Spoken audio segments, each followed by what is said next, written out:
Надо же, сколько я читала, сколько я смотрела, что всегда, когда приезжаешь в новое комьюнити, ну, уже на постоянное, это, конечно, место жительства, соседи друг друга приветствуют. Вот интуиция мне говорила, что нужно это было делать самим в первую очередь, что-то, какой-то вот знак внимания проявить к соседям. Но мы этого не сделали.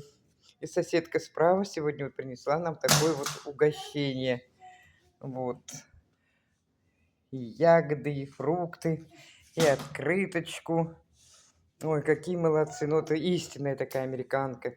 Такая примерно моего возраста, может, немножко постарше.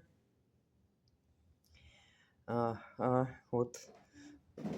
Надо обязательно сделать а, то же самое, взаимно, взаимное уважение проявить.